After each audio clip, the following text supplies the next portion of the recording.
¿Alguna vez has sentido que tu vida entera podría destruirse en un solo segundo? ¿Has notado cómo caminamos todos los días sobre un abismo que fingimos no ver? Tal vez recuerdas cuando eras niño y creías que si seguías las reglas, si hacías todo bien, estarías a salvo.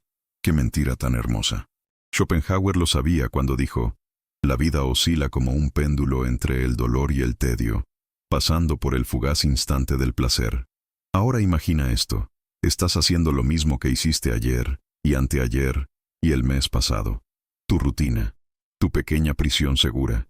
Y de repente, en un parpadeo, en un segundo que no viste venir, todo se pudre.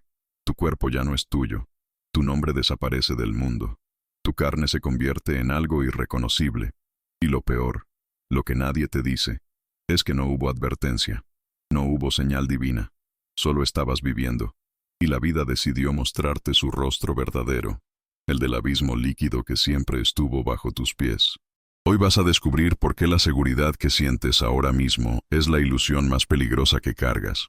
Te enseñaron que si trabajas duro, si cumples tus obligaciones, si eres una buena persona, la vida te recompensará. Te mintieron. La vida no negocia, no hace tratos, no respeta tu bondad ni tu esfuerzo.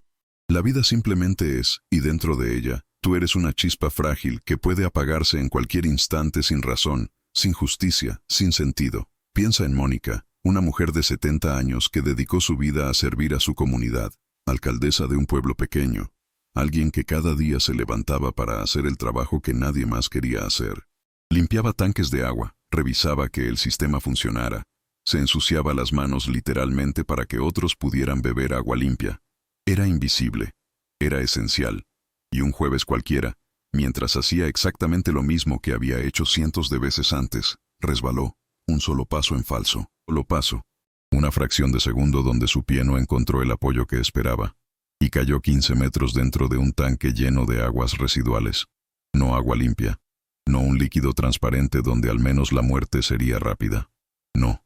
Cayó en una masa espesa como masilla, como arenas movedizas hechas de desechos humanos.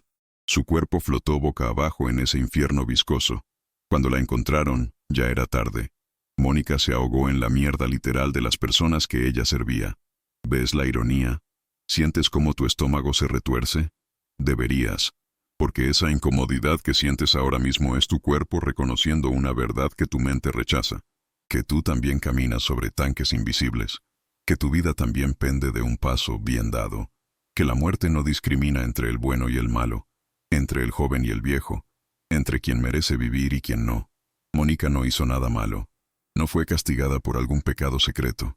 Simplemente existió en el lugar equivocado en el segundo equivocado. Y su recompensa por una vida de servicio fue ahogarse en un tanque de aguas negras mientras el mundo seguía girando indiferente. Su familia tuvo que procesar no solo su muerte, sino la indignidad absoluta de cómo murió. El abismo líquido que todos ignoramos la tragó entera, y nadie pudo hacer nada. Ahora te pregunto algo. ¿Cuántas veces hoy has dado un paso sin pensar? ¿Cuántas veces has confiado en que el suelo bajo tus pies sería sólido? ¿Cuántas veces has asumido que mañana existirá? Cada uno de esos momentos fue una apuesta. Y ganaste. Por ahora. La ilusión del control es el opio que nos mantiene funcionales. Nos decimos que si planeamos bien, si somos cuidadosos, si seguimos las reglas de seguridad, estaremos bien. Pero Mónica seguía las reglas. Amy hacía lo que todos hacen en verano. Angela solo estaba haciendo una llamada telefónica. Y todas ellas descubrieron en un instante que el control nunca existió, que siempre fue una fantasía que compartimos colectivamente para no volvernos locos de terror. Porque si admitieras ahora mismo, en este segundo, que podrías morir de la forma más horrible e inesperada en los próximos 5 minutos, ¿cómo seguirías viviendo? ¿Cómo saldrías de tu casa? ¿Cómo confiarías en que el agua que bebes no te envenenará? ¿En que el suelo que pisas no se abrirá? ¿En que la persona que pasa a tu lado no decidirá destruirte? No podrías. Y por eso nos mentimos. Construimos narrativas donde somos los protagonistas de una historia que tiene sentido, donde nuestras acciones tienen consecuencias proporcionales, donde el bien triunfa y el mal es castigado. Pero esas son historias para niños. La realidad es un tanque de aguas negras esperando tu resbalón, un río cálido con bacterias invisibles, una camioneta verde que aparece cuando menos lo esperas.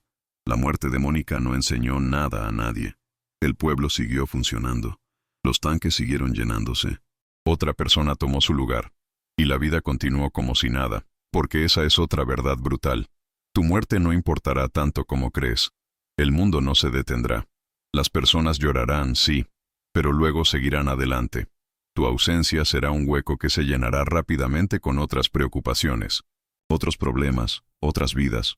Pero espera, porque lo que voy a decirte ahora cambiará completamente tu perspectiva sobre esto. Tu cuerpo es una bomba de tiempo. No metafóricamente, literalmente. En este momento, mientras lees esto, hay bacterias, virus, células mutantes, coágulos formándose, arterias estrechándose, órganos fallando silenciosamente. Y tú no sientes nada. Todavía. El cuerpo es un traidor magistral porque te hace creer que está de tu lado, que trabaja para ti, cuando en realidad es solo una máquina biológica con fecha de caducidad que puede fallar en cualquier momento sin previo aviso. Amy tenía 22 años. Estaba en la cúspide de su vida. Estudiaba una maestría, tenía novio, tenía planes, tenía futuro. Y un día de primavera perfecto, decidió nadar en un arroyo. Algo que millones de personas hacen cada verano sin consecuencia alguna. Se cortó la pierna en una roca, una herida que requirió 22 grapas. Dolorosa, sí, pero manejable. Algo que sanaría en semanas, excepto que no sanó, porque en ese arroyo, en esa agua que parecía limpia y fresca, había una bacteria esperando. Aeromonas hydrophila, un nombre que suena científico y distante hasta que entiendes lo que hace. Hasta que comprendes que esa bacteria no solo infecta, sino que devora. Literalmente, come tu carne viva mientras estás consciente, mientras puedes ver cómo tu propio cuerpo se pudre ante tus ojos. 3 días después del accidente, Amy se despertó y vio que su pierna estaba cubierta de ampollas llenas de sangre. Su lengua se había arrugado y escamado. No podía hablar bien. Sentía que moría. Y tenía razón. Su cuerpo había decidido autodestruirse. La bacteria había entrado y ahora comandaba el espectáculo. Ya no era su carne. Era comida para un organismo microscópico que no tiene conciencia, no tiene malicia. Simplemente consume porque esa es su naturaleza. Los doctores le dijeron la verdad brutal. O le cortaban la pierna o moriría. Simple, binario, sin términos medios. Y Amy, aturdida, apenas procesando la pesadilla en la que había caído, dijo que sí, que cortaran, que hicieran lo necesario, porque en ese momento, cuando la muerte está tan cerca que puedes sentir su aliento, cualquier sacrificio parece razonable. Pero la bacteria no respetó ese sacrificio, siguió avanzando. Llegó a sus órganos, su corazón falló, tuvieron que ponerla en respirador artificial, en diálisis permanente. Su cuerpo era ya una colección de máquinas manteniendo viva una carne que insistía en pudrirse. Y los doctores tuvieron otra conversación horrible con sus padres. Para salvarla, tenían que quitarle más. Mucho más. Imagina despertar y que tu padre te muestre tus manos. Y están negras, púrpura, muertas. Porque los medicamentos que te mantuvieron viva mataron tus extremidades. Porque para salvar el centro tuvieron que sacrificar los bordes. Tus manos. Tus herramientas para tocar el mundo, para acariciar, para crear, para sentir, muertas. Y no por la bacteria, sino por la medicina que te salvó. Amy tuvo que tomar una decisión que ningún ser humano debería tomar. Perder todas sus extremidades o morir. A los 22 años. Con toda una vida por delante. Tuvo que elegir entre existir como un torso o no existir en absoluto. Y eligió vivir. Eligió el tormento de aprender de nuevo todo. De depender completamente de otros, de mirar su cuerpo mutilado cada día y recordar que hace apenas semanas era completa. Aquí está lo que nadie te dice sobre tragedias así. No terminan cuando termina la cirugía. El dolor físico eventualmente disminuye, pero el dolor existencial, esa herida en el alma de saber que tu cuerpo te traicionó, que un simple corte destruyó tu vida entera, ese dolor nunca sana completamente. Se convierte en parte de ti. En una sombra que te acompaña cada segundo de cada día. Amy luchó contra la depresión, contra la adicción a los analgésicos, contra la voz en su cabeza que le decía que hubiera sido mejor morir, y ganó esas batallas. Eventualmente, aprendió a caminar con prótesis, terminó su maestría, creó una organización para ayudar a otros como ella, y dice que ahora es más feliz que nunca. Pero esa felicidad tiene un costo que tú no ves. Tiene capas de trauma procesado. Tiene años de terapia. Tiene noches de llanto silencioso. Tiene momentos donde se mira al espejo y apenas reconoce lo que ve. Esa felicidad no es inocente. Es una felicidad ganada a través del infierno. Es la felicidad de quien ya no teme a la muerte, porque ya la enfrentó y decidió que la vida, incluso mutilada, vale más. ¿Y sabes qué es lo más aterrador de todo esto? Que Amy no hizo nada extraordinariamente peligroso. Fue a nadar, en un arroyo, en verano. Algo que tú probablemente has hecho. Algo que parece tan inofensivo que ni siquiera lo piensas dos veces. Y casi la mata, y le quitó su cuerpo. Tu cuerpo es un traidor porque te hace sentir invencible cuando eres frágil. Te hace creer que eres sólido cuando eres líquido. Te engaña con la ilusión de permanencia cuando en realidad estás cambiando, deteriorándote, muriendo lentamente cada segundo. Y todavía en este video, voy a revelarte la conexión oculta entre el control que crees tener y el abismo que te espera, que casi nadie logra ver. Roteiro completo. El precio de un instante introducción, 1000 caracteres exactos. ¿Alguna vez has sentido que tu vida entera podría destruirse en un solo segundo? ¿Has notado cómo caminamos todos los días sobre un abismo que fingimos no ver? Tal vez recuerdas cuando eras niño y creías que si seguías las reglas, si hacías todo bien estarías a salvo. ¡Qué mentira tan hermosa! Schopenhauer lo sabía cuando dijo, la vida oscila como un péndulo entre el dolor y el tedio, pasando por el fugaz instante del placer. Ahora imagina esto. Estás haciendo lo mismo que hiciste ayer, y anteayer, y el mes pasado, tu rutina, tu pequeña prisión segura. Y de repente, en un parpadeo, en un segundo que no viste venir, todo se pudre. Tu cuerpo ya no es tuyo. Tu nombre desaparece del mundo. Tu carne se convierte en algo irreconocible. Y lo peor, lo que nadie te dice, es que no hubo advertencia. No hubo señal divina. Solo estabas viviendo. Y la vida decidió mostrarte su rostro verdadero. El del abismo líquido que siempre estuvo bajo tus pies. Hoy vas a descubrir por qué la seguridad que sientes ahora mismo es la ilusión más peligrosa que cargas. Capítulo 1. La ilusión del control. 1000 palabras exactas. Te enseñaron que si trabajas duro, si cumples tus obligaciones, si eres una buena persona, la vida te recompensará. Te mintieron. La vida no negocia, no hace tratos, no respeta tu bondad ni tu esfuerzo. La vida simplemente es, y dentro de ella, tú eres una chispa frágil que puede apagarse en cualquier instante sin razón, sin justicia, sin sentido. Piensa en Mónica, una mujer de 70 años que dedicó su vida a servir a su comunidad, alcaldesa de un pueblo pequeño, alguien que cada día se levantaba para hacer el trabajo que nadie más quería hacer. Limpiaba tanques de agua, revisaba que el sistema funcionara, se ensuciaba las manos literalmente para que otros pudieran beber agua limpia. Era invisible, era esencial, y un jueves cualquiera, mientras hacía exactamente lo mismo que había hecho cientos de veces antes, resbaló. Un solo paso en falso, una fracción de segundo donde su pie no encontró el apoyo que esperaba, y cayó 15 metros dentro de un tanque lleno de aguas residuales. No agua limpia, no un líquido transparente donde al menos la muerte sería rápida. No, cayó en una masa espesa como masilla, como arenas movedizas hechas de desechos humanos. Su cuerpo flotó boca abajo en ese infierno viscoso. Cuando la encontraron, ya era tarde. Mónica se ahogó en la mierda literal de las personas que ella servía. ¿Ves la ironía? ¿Sientes cómo tu estómago se retuerce? Deberías, porque esa incomodidad que sientes ahora mismo es tu cuerpo reconociendo una verdad que tu mente rechaza, que tú también caminas sobre tanques invisibles, que tu vida también pende de un paso bien dado, que la muerte no discrimina entre el bueno y el malo, entre el joven y el viejo, entre quien merece vivir y quien no. Mónica no hizo nada malo. No fue castigada por algún pecado secreto. Simplemente existió en el lugar equivocado en el segundo equivocado. Y su recompensa por una vida de servicio fue ahogarse en un tanque de aguas negras mientras el mundo seguía girando indiferente. Su familia tuvo que procesar no solo su muerte, sino la indignidad absoluta de cómo murió. El abismo líquido que todos ignoramos la tragó entera. Y nadie pudo hacer nada. Ahora te pregunto algo. ¿Cuántas veces hoy has dado un paso sin pensar? ¿Cuántas veces has confiado en que el suelo bajo tus pies sería sólido? ¿Cuántas veces has asumido que mañana existirá? Cada uno de esos momentos fue una apuesta. Y ganaste. Por ahora.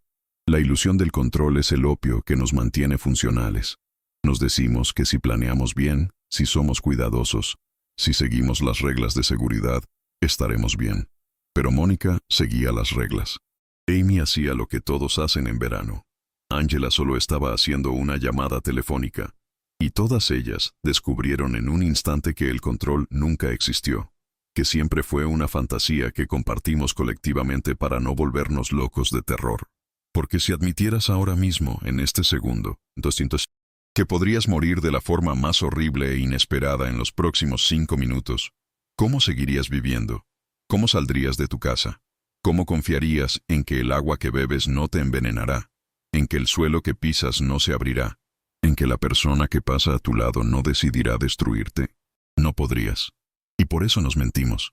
Construimos narrativas donde somos los protagonistas de una historia que tiene sentido, donde nuestras acciones tienen consecuencias proporcionales, donde el bien triunfa y el mal es castigado. Pero esas son historias para niños. La realidad es un tanque de aguas negras esperando tu resbalón. Un río cálido con bacterias invisibles. Una camioneta verde que aparece cuando menos lo esperas. La muerte de Mónica no enseñó nada a nadie. El pueblo siguió funcionando. Los tanques siguieron llenándose. Otra persona tomó su lugar. Y la vida continuó como si nada. Porque esa es otra verdad brutal. Tu muerte no importará tanto como crees. El mundo no se detendrá. Las personas llorarán, sí, pero luego seguirán adelante. Tu ausencia será un hueco que se llenará rápidamente con otras preocupaciones, otros problemas, otras vidas. Pero espera, porque lo que voy a decirte ahora cambiará completamente tu perspectiva sobre esto. Capítulo 2. El cuerpo traidor. 1000 palabras exactas. Tu cuerpo es una bomba de tiempo, no metafóricamente, literalmente. En este momento, mientras lees esto, hay bacterias, virus, células mutantes, coágulos formándose, arterias estrechándose, órganos fallando silenciosamente. Y tú no sientes nada. Todavía. El cuerpo es un traidor magistral porque te hace creer que está de tu lado, que trabaja para ti, cuando en realidad es solo una máquina biológica con fecha de caducidad que puede fallar en cualquier momento sin previo aviso. Amy tenía 22 años. Estaba en la cúspide de su vida. Estudiaba una maestría. Tenía novio. Tenía planes. Tenía futuro. Y un día de primavera perfecto, decidió nadar en un arroyo. Algo que millones de personas hacen cada verano sin consecuencia alguna. Se cortó la pierna en una roca. Una herida que requirió 22 grapas. Dolorosa, sí, pero manejable. Algo que sanaría en semanas. Excepto que no sanó. Porque en ese arroyo, en esa agua que parecía limpia y fresca, había una bacteria esperando. Aeromonas hydrophila. Un nombre que suena científico y distante hasta que entiendes lo que hace. Hasta que comprendes que esa bacteria no solo infecta, sino que devora. Literalmente. Come tu carne viva mientras estás consciente. Mientras puedes ver cómo tu propio cuerpo se pudre ante tus ojos. 3 días después del accidente, Amy se despertó y vio que su pierna estaba cubierta de ampollas llenas de sangre. Su lengua se había arrugado y escamado. No podía hablar bien. Sentía que moría. Y tenía razón. Su cuerpo había decidido autodestruirse. La bacteria había entrado y ahora comandaba el espectáculo. Ya no era su carne. Era comida para un organismo microscópico que no tiene conciencia, no tiene malicia. Simplemente consume porque esa es su naturaleza. Los doctores le dijeron la verdad brutal. O le cortaban la pierna o moriría. Simple, binario, sin términos medios. Y Amy, aturdida, apenas procesando la pesadilla en la que había caído, dijo que sí, que cortaran, que hicieran lo necesario, porque en ese momento, cuando la muerte está tan cerca que puedes sentir su aliento, cualquier sacrificio parece razonable. Pero la bacteria no respetó ese sacrificio, siguió avanzando. Llegó a sus órganos, su corazón falló. Tuvieron que ponerla en respirador artificial, en diálisis permanente. Su cuerpo era ya una colección de máquinas manteniendo viva una carne que insistía en pudrirse. Y los doctores tuvieron otra conversación horrible con sus padres. Para salvarla, tenían que quitarle más. mucho más. Imagina despertar y que tu padre te muestre tus manos, y están negras, púrpura, muertas, porque los medicamentos que te mantuvieron viva mataron tus extremidades, porque para salvar el centro tuvieron que sacrificar los bordes, tus manos, tus herramientas para tocar el mundo, para acariciar, para crear, para sentir, muertas. Y no por la bacteria, sino por la medicina que te salvó. Amy tuvo que tomar una decisión que ningún ser humano debería tomar: perder todas sus extremidades o morir. A los 22 años, con toda una vida por delante, tuvo que elegir entre existir como un torso o no existir en absoluto. Y eligió vivir. Eligió el tormento de aprender de nuevo todo, de depender completamente de otros, de mirar su cuerpo mutilado cada día y recordar que hace apenas semanas era completa. Aquí está lo que nadie te dice sobre tragedias así. No terminan cuando termina la cirugía. El dolor físico eventualmente disminuye, pero el dolor existencial, esa herida en el alma de saber que tu cuerpo te traicionó, que un simple corte destruyó tu vida entera, ese dolor nunca sana completamente. Se convierte en parte de ti, en una sombra que te acompaña cada segundo de cada día. Amy luchó contra la depresión, contra la adicción a los analgésicos, contra la voz en su cabeza que le decía que hubiera sido mejor morir, y ganó esas batallas. Eventualmente, aprendió a caminar con prótesis, terminó su maestría, creó una organización para ayudar a otros como ella, y dice que ahora es más feliz que nunca. Pero esa felicidad tiene un costo que tú no ves. Tiene capas de trauma procesado, tiene años de terapia, tiene noches de llanto silencioso, tiene momentos donde se mira al espejo y apenas reconoce lo que ve. Esa felicidad no es inocente. Es una felicidad ganada a través del infierno. Es la felicidad de quien ya no teme a la muerte, porque ya la enfrentó y decidió que la vida, incluso mutilada, vale más. ¿Y sabes qué es lo más aterrador de todo esto?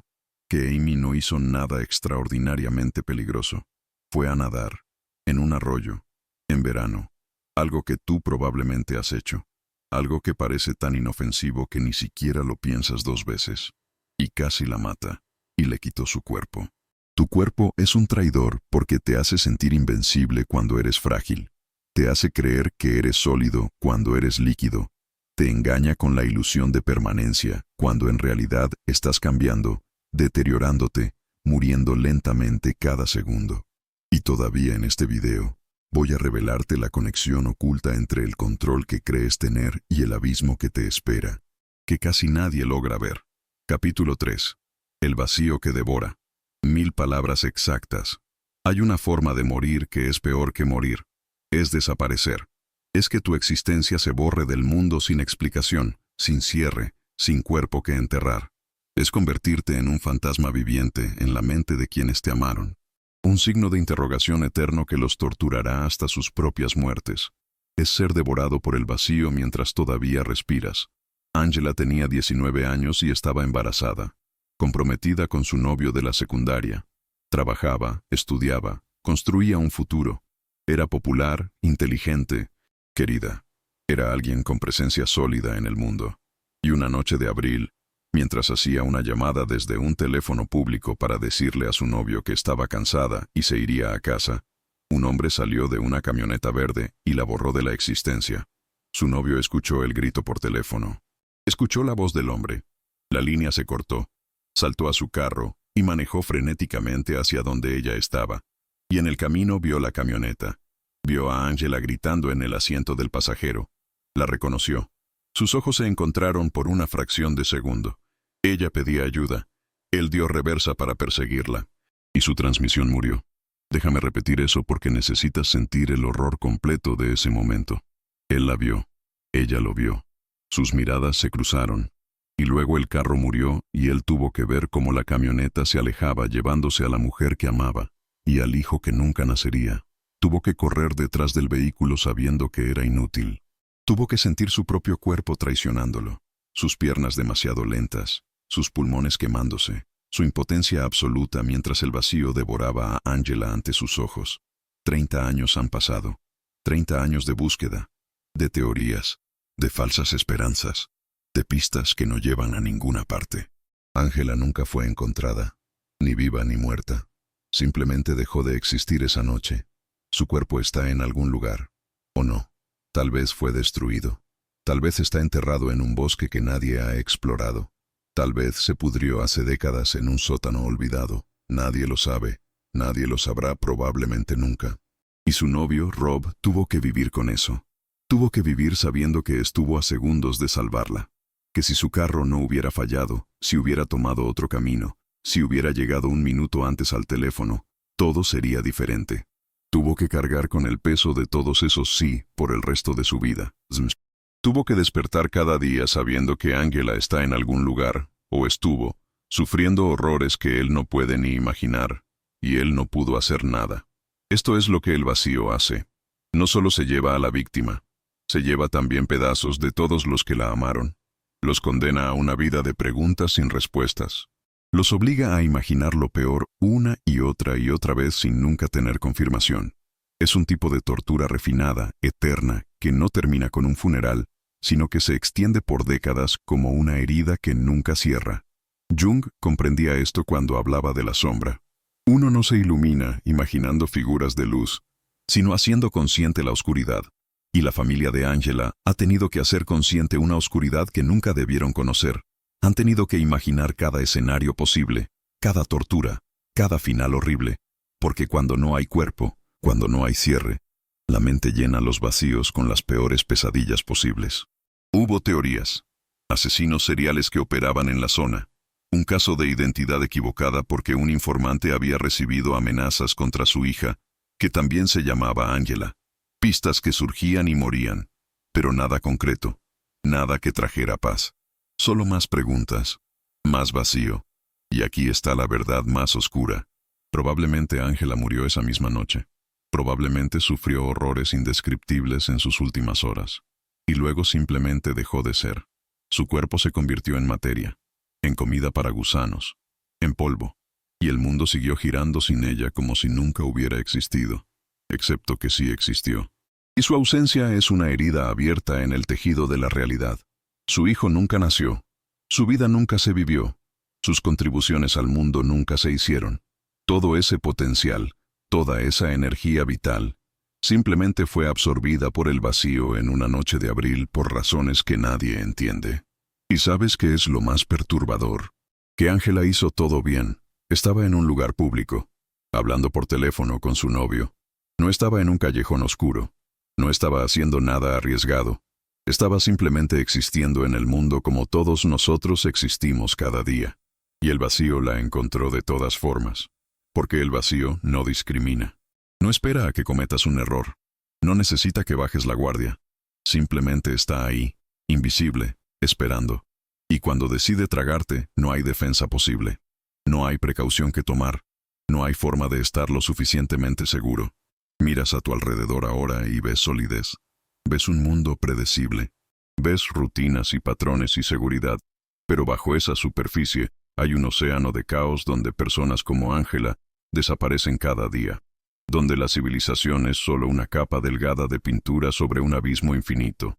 Y en cualquier momento, sin advertencia, puedes caer a través de esa pintura y descubrir que nunca hubo suelo debajo. Existe un momento específico donde tu vida se parte en dos. Un antes y un después tan marcados que nunca volverás a ser la misma persona. Para Mónica fue el instante donde su pie resbaló. Para Amy fue cuando la bacteria entró en su sangre. Para Angela fue cuando el hombre salió de la camioneta. Y para ti, ese momento todavía no ha llegado. Todavía. Vivimos en el antes. Todos nosotros. Caminamos en el jardín del Edén de la ignorancia donde la muerte es abstracta, donde el horror le pasa a otros, donde pensamos que somos especiales, que somos la excepción, que de alguna forma mística estamos protegidos. Y esa ilusión es necesaria porque sin ella no podríamos funcionar, pero también es peligrosa porque nos hace arrogantes, nos hace descuidados, nos hace olvidar que somos mortales. La fragilidad del instante es esto, todo lo que eres, todo lo que has construido, todos tus recuerdos y sueños y relaciones y logros, existen en un equilibrio tan delicado que un segundo de mala suerte puede destruirlo todo. Un resbalón, un corte, un hombre en una camioneta. Eso es todo lo que se necesita para que tu vida explote en 1000 pedazos irreparables. Piensa en las decisiones microscópicas que tomaron estas mujeres. Mónica decidió ir a trabajar ese día en lugar de tomarse el día libre. Amy decidió probar la tirolesa una segunda vez. Angela decidió hacer la llamada desde ese teléfono público en lugar de esperar hasta llegar a casa. Decisiones tan pequeñas que ni siquiera las consideramos decisiones. Son solo la vida sucediendo, el flujo normal de existir. Pero cada una de esas microdecisiones fue el engranaje que activó la máquina de su destrucción. Si Mónica hubiera decidido no ir, si Amy hubiera decidido no probar la tirolesa de nuevo, si Angela hubiera usado otro teléfono o esperado hasta mañana, todo sería diferente. Estarían vivas, completas, felices, pero no lo hicieron. Y ahora una está muerta, otra mutilada, y la tercera perdida para siempre. ¿Y qué significa eso para ti? Significa que ahora mismo, en este segundo, podrías estar tomando la microdecisión que definirá el resto de tu vida o tu muerte. Podrías estar eligiendo el camino que te llevará al abismo sin saberlo.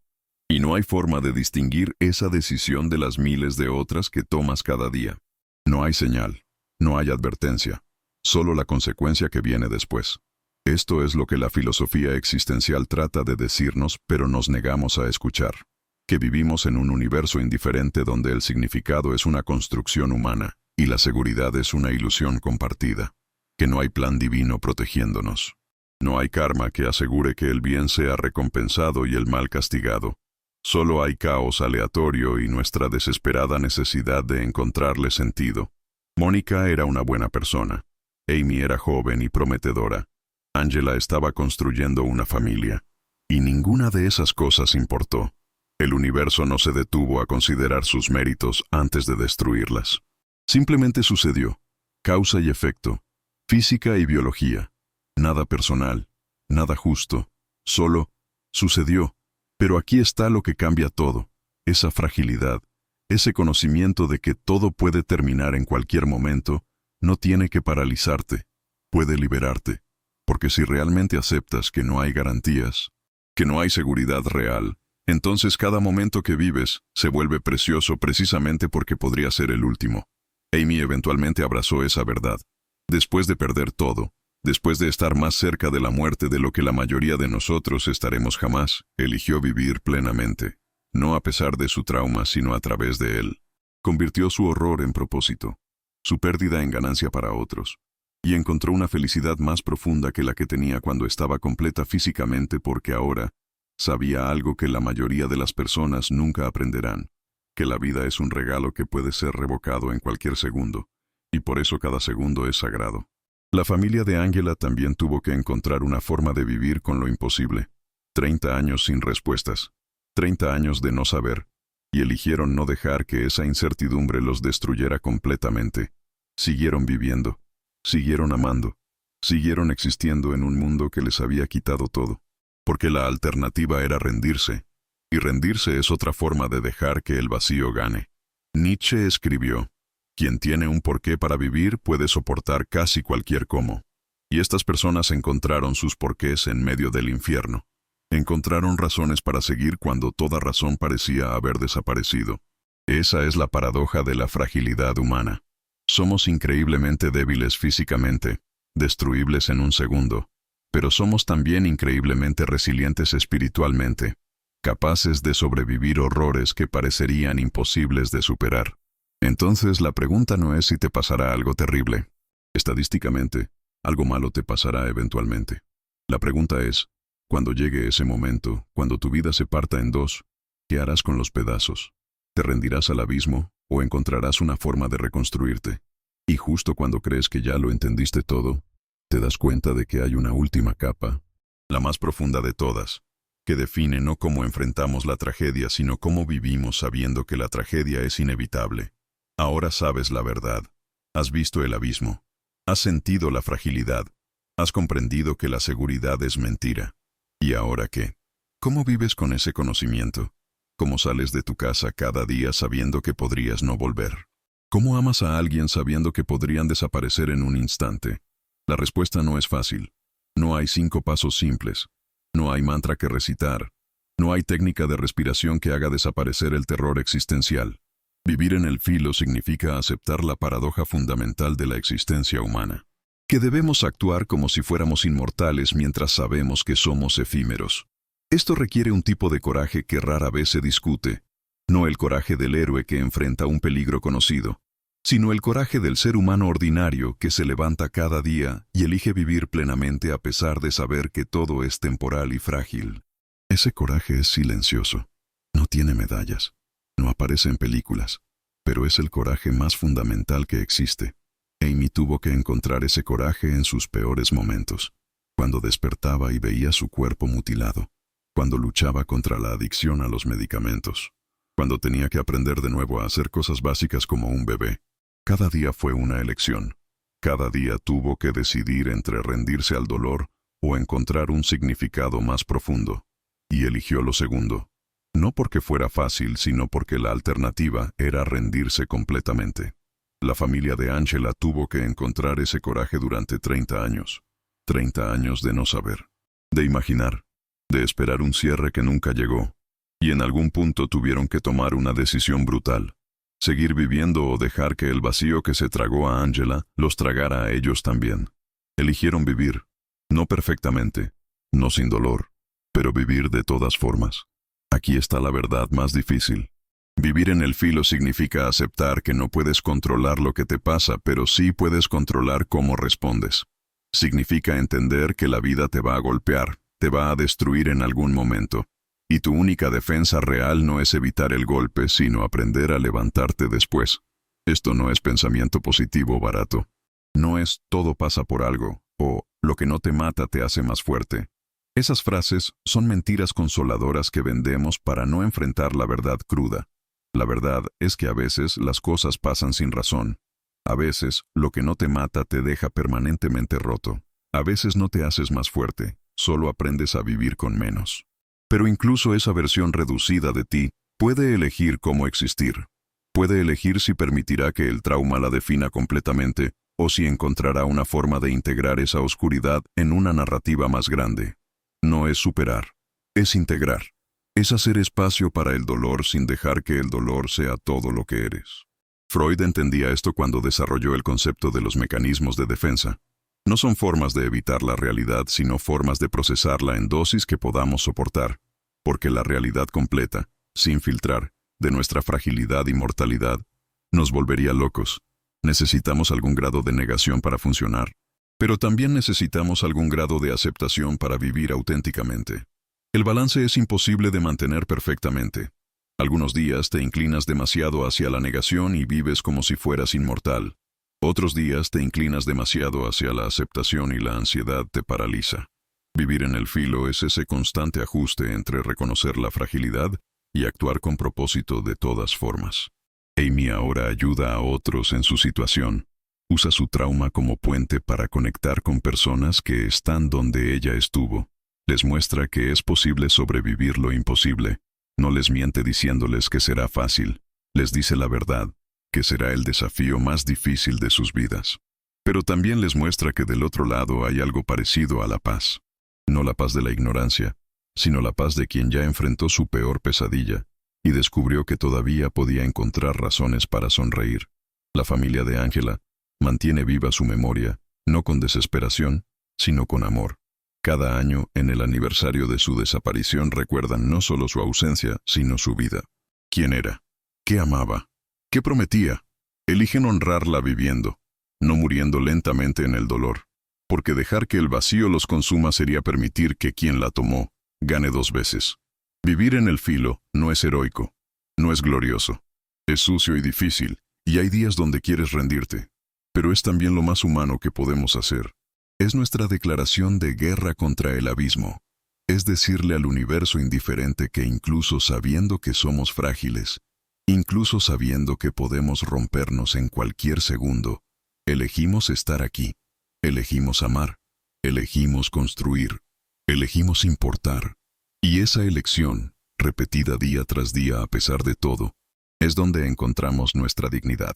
No en evitar el sufrimiento, sino en enfrentarlo y decidir que no nos definirá completamente, que somos más grandes que nuestro peor momento. que contenemos tanto oscuridad como luz y ambas son parte de nuestra humanidad completa. El costo de vivir en el filo es alto. Requiere aceptar que nunca volverás a sentirte completamente seguro. Requiere soltar la fantasía infantil de que alguien te protegerá.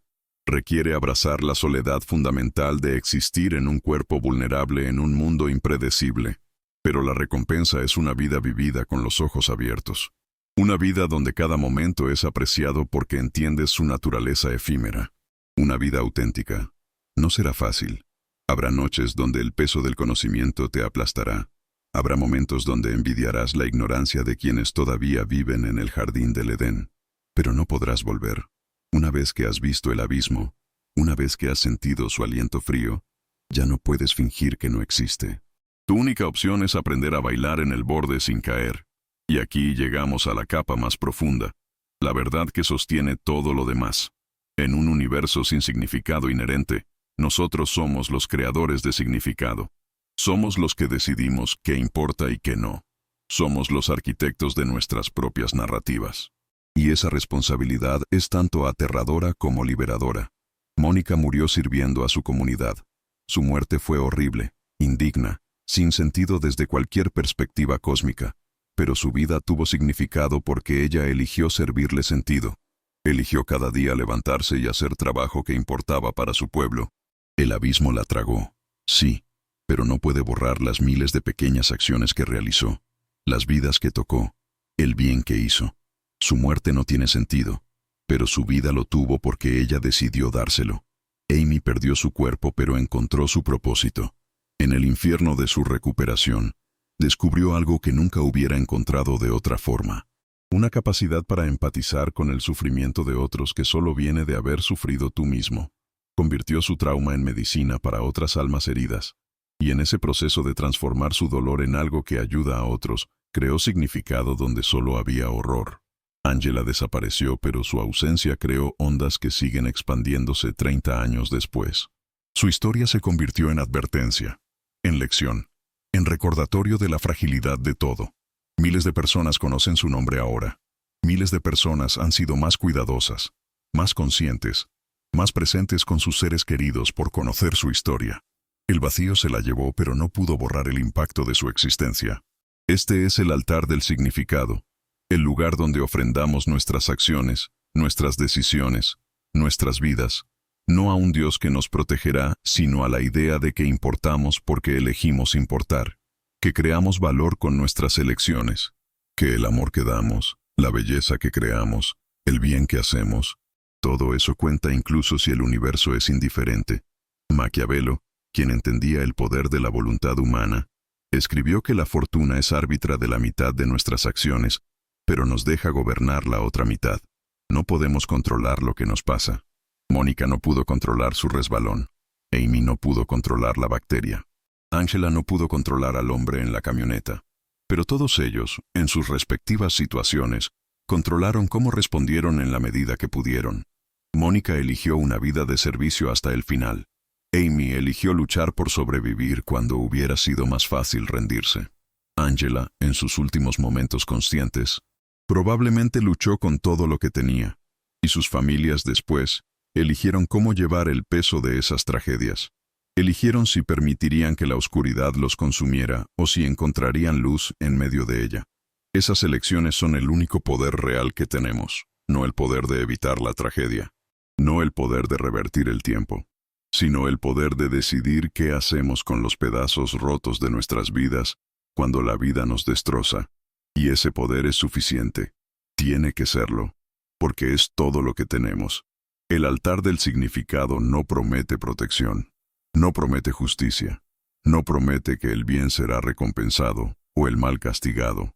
Solo promete esto, que tu vida puede importar si eliges hacerla importar, que puedes crear belleza en medio del caos, que puedes amar sabiendo que perderás lo que amas, que puedes construir sabiendo que todo eventualmente se derrumbará, y que hacer esas cosas de todas formas es el acto más valiente y humano posible. Hay algo profundamente hermoso en esa verdad, en la idea de que no necesitamos un plan cósmico para justificar nuestra existencia, que podemos ser suficientes por nosotros mismos, que nuestras pequeñas vidas mortales tienen valor simplemente porque elegimos darles valor, que el amor que sentimos es real incluso si es temporal, que las conexiones que formamos importan incluso si eventualmente se rompen. Mónica amó a su pueblo, y su pueblo la amó a ella. Ese amor no evitó su muerte, pero hizo que su vida valiera la pena. Amy ama a las personas que ayuda, y ellas la aman a ella. Ese amor no le devuelve sus extremidades, pero le da razones para levantarse cada mañana. La familia de Ángela se ama mutuamente, y mantiene vivo el amor por ella. Ese amor no la trae de vuelta, pero los mantiene humanos en medio de lo inhumano. El amor es nuestra respuesta al abismo. Es nuestra forma de decirle al vacío que no ganará sin pelea. Es nuestra manera de crear luz en la oscuridad. Y no importa cuántas veces el abismo trague a las personas que amamos, no importa cuántas veces nos destruya, seguiremos eligiendo amar porque esa es nuestra naturaleza. Somos seres que crean conexión en medio de la soledad cósmica. Y eso es suficiente. Entonces, aquí está tu llamado. No a la acción externa, sino a la transformación interna. Reconoce el abismo. Acepta tu fragilidad. Abraza la incertidumbre. Y luego, con plena conciencia de todo eso, elige vivir de todas formas. Elige amar de todas formas. Elige crear significado de todas formas. Elige estar presente en cada momento precioso que tienes porque entiendes que podría ser el último. No necesitas ser valiente todo el tiempo. No necesitas estar siempre fuerte. Está bien tener miedo. Está bien quebrarte a veces. Está bien llorar por la injusticia de todo. Pero después, cuando hayas sentido el dolor completamente, levántate. Da un paso más. Elige un momento más de vida consciente. Porque esa es tu victoria sobre el abismo. Y justo cuando crees que ya entendiste todo, te das cuenta de que la comprensión no es el final sino el principio. Que ahora que sabes, ahora que has visto, tu vida comienza de nuevo con ojos nuevos. Ojos que ven tanto la belleza como el horror. Y en esa visión completa encuentras algo parecido a la sabiduría. Todo esto comenzó cuando te pregunté si alguna vez has sentido que tu vida podría destruirse en un segundo. Ahora sabes que no es una pregunta hipotética. Es la realidad en la que todos existimos. Mónica en su tanque de aguas negras, Amy con su carne pudriéndose, Ángela desapareciendo en una noche de abril. Todas ellas te están susurrando la misma verdad. Estás vivo ahora, en este momento, y eso es un milagro frágil, como un espejo que finalmente se rompe para mostrar lo que había detrás. No hay red de seguridad, no hay garantías, solo hay este momento y tu elección de cómo habitarlo. El que permanece en la ilusión, muere lentamente sin haber vivido realmente. El que abre los ojos al abismo y elige vivir de todas formas, ese conquista algo que la muerte no puede tocar. Si este video tocó algo dentro de ti, escribe en los comentarios: elijo vivir despierto. Necesito saber quién está listo para ver la vida con ojos que no mienten. No necesitas que nadie te diga qué hacer. Tú ya sabes lo que tienes que hacer. Solo necesitas el coraje de mirar al abismo y sonreír. Pero esto es solo el comienzo. En el próximo video, descubrirás lo que realmente sucede cuando dejas de huir del miedo y empiezas a usarlo como combustible. Lo que viene es aún más profundo.